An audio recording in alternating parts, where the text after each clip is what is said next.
હાય. Champion. Champion કોને કહેવાય?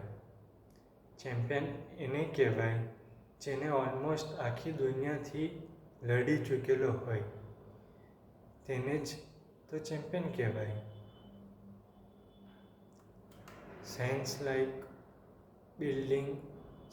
like building a all new era of real estate, building a new empire of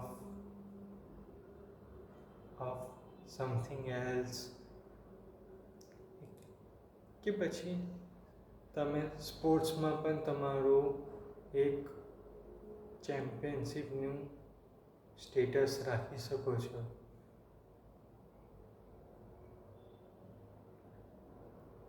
મારી નજરથી તો champion બનવાના આવા જ વ્યક્તિ હોય છે. અને અગર તમારો પોઈન્ટ ઓફ વ્યૂ ચેમ્પિયનનો અલગ હોય તો please comment me down. Thank you.